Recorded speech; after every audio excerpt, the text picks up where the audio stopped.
Halo semua, pernah nggak sih kepikiran soal makanan yang hampir tiap hari kita makan?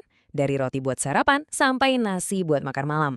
Nah, hari ini kita bakal bongkar tuntas soal serealia, biji-bijian kecil yang ternyata jadi sumber energi utama buat seluruh dunia. Coba tebak, apa sih persamaan antara roti yang empuk, semangkuk nasi yang anget, sama popcorn yang renyah itu? Kelihatannya beda banget kan? Tapi ternyata mereka punya satu kesamaan yang fundamental. Yap, jawabannya adalah semuanya itu serealia. Istilah serealia ini keren banget loh asalnya dari nama Ceres, Dewi Pertanian Romawi. Intinya, serealia itu adalah biji-bijian dari keluarga rumput-rumputan yang kaya karbohidrat dan jadi bahan bakar utama peradaban manusia. Oke, ini dia agenda kita hari ini. Kita bakal lihat serealia apa aja yang jadi pembangkit tenaga dunia. Terus, kita bedah anatomi sebutir biji, kenalan sama keluarga besarnya, lihat perjalanannya dari ladang, dan yang paling penting, kita bandingin antara biji utuh versus yang udah diolah. Yuk, langsung kita mulai. Pertama-tama, kita lihat dari gambaran besarnya dulu. Biji-bijian yang mungkin sering kita anggap sepele, ini sebenarnya adalah pahlawan tanpa tanda jasa di sistem pangan global kita. Mereka ini yang menopang kehidupan miliaran orang setiap hari. Jenis serealia itu ada banyak banget, tapi ada 3 raja yang mendominasi dunia: beras, gandum, dan jagung. Mereka ini makanan pokok buat sebagian besar populasi dunia. Tapi pemain lain kayak sorghum, hafer, dan jelai juga nggak kalah penting dan makin populer karena gizinya yang luar biasa. Nah, coba deh lihat ini. Beda banget kan? Di satu sisi, ada biji jagung yang gede dan kokoh. Di sisi lain, ada jawawut yang kecil mumil. Walaupun penampilannya beda jauh, secara fundamental, struktur di dalamnya itu sama persis. Dan inilah yang bakal kita kulik lebih dalam sekarang. Sekarang, ayo kita lakukan pembedahan digital. Apa aja sih sebenarnya isi dari tiap biji kecil ini? Setiap biji serealia atau yang biasa disebut kernel, itu pada dasarnya punya 3 komponen utama. Seperti yang bisa kita lihat di sini, ada endosperma, lembaga, dan kolit ari. Masing-masing punya peran yang spesifik dan penting banget. Endosperma itu bagian yang paling besar, sekitar 83% dari total biji. Anggap aja ini kayak baterai atau power bank-nya biji. Isinya penuh pati buat kasih energi ke tanaman baru. Nah, ini juga yang jadi sumber karbohidrat utama buat kita. Berikutnya, ada kulit ari atau bran. Ini lapisan luar yang keras dan berserat. Fungsinya itu kayak baju zirah buat ngelindungin bagian dalam biji yang rentan. Lapisan ini juga gudangnya nutrisi loh, terutama serat dan vitamin B. Dan terakhir, di bagian intinya ada lembaga atau germ. Inilah embrionya, si cetak biru buat tanaman baru.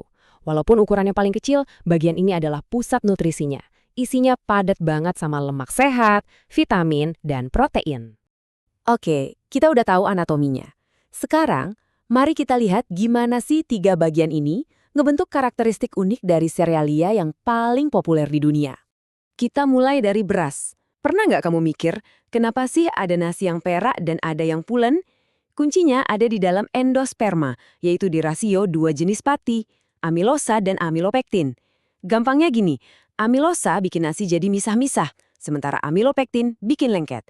Jadi makin tinggi amilosanya, nasinya makin perak. Sebaliknya, kalau amilopektinnya lebih banyak, nasinya jadi lengket dan pulen. Dan lihat deh, beras itu warnanya macam-macam banget. Ada merah, hitam, coklat. Ini bukan pewarna buatan ya. Warna-warni ini datang dari pigmen alami yang ada di lapisan kulit arinya.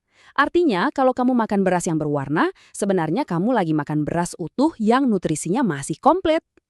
Sekarang kita beralih ke gandum. Kalau gandum punya kekuatan super, itu adalah gluten. Gluten ini sejenis protein yang terbentuk pas tepung gandum ketemu air. Protein inilah yang bikin adonan jadi elastis dan ngasih tekstur kenyal yang kita suka banget di roti dan mie.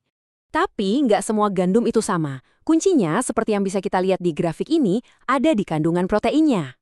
Gandum keras, proteinnya lebih tinggi, jadi glutennya lebih banyak. Ini yang sempurna buat bikin roti yang ngembang bagus. Sebaliknya, gandum lunak, proteinnya lebih rendah, jadi lebih pas buat bikin kue kering yang renyah. Terakhir, jagung si paling serbaguna. ada jagung gigi kuda buat pakan ternak, jagung manis yang kita makan langsung, ada juga jagung tepung. Tapi yang paling unik, tentu aja jagung brondong alias popcorn. Biji jagungnya ini punya kulit luar yang super keras dan kedap air. Pas dipanasin, uap air di dalamnya itu kejebak. Tekanannya naik terus, sampai akhirnya, pop, meledak jadi cemilan favorit kita semua. Nah, sekarang gimana caranya biji-bijian mentah ini bisa sampai ke meja makan kita? Yuk kita intip sedikit proses pengolahannya. Kita ambil contoh beras ya. Prosesnya dimulai dari gabah yang dipanen, terus dikeringin. Langkah pertama, sekam luarnya dibuang. Jadilah beras pecah kulit atau beras coklat. Nah, buat dapetin beras putih, lapisan kulit ari dan lembaganya harus dipoles atau disosoh sampai hilang. Jadi yang tersisa cuma endospermanya aja yang penuh patih.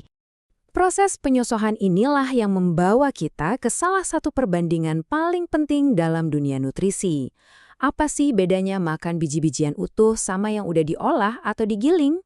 Nah, ini dia inti permasalahannya. Coba lihat, di sebelah kiri itu biji utuh yang masih lengkap dengan 3 bagiannya. Di kanan itu biji olahan yang tinggal endospermanya doang. Artinya, proses pengolahan ini secara efektif membuang 2 bagian yang paling padat gizi, si kulit ari yang kaya serat dan si lembaga yang penuh vitamin. 50%. Coba perhatikan angka ini baik-baik. Angka ini mewakili sebuah kehilangan yang besar. Angka tadi itu adalah jumlah vitamin B yang hilang waktu beras disosok jadi putih. Lebih dari setengahnya. Dan bukan cuma itu, hampir semua serat, lemak sehat, dan sebagian besar protein yang ada di kulit ari dan lembaga ikut kebuang. Jadi ini pertukaran yang signifikan, kita dapat beras yang tahan lama, tapi sebagai gantinya nilai gizinya berkurang drastis. Jadi, lain kali kamu lihat sebutir nasi, sepotong roti, atau semangkuk popcorn, coba deh ingat betapa kompleksnya dunia yang ada di dalamnya. Pertanyaannya sekarang, setelah tahu semua ini, apakah cara kamu memandang biji-bijian di piringmu akan berubah? Coba renungkan. Terima kasih sudah menyimak.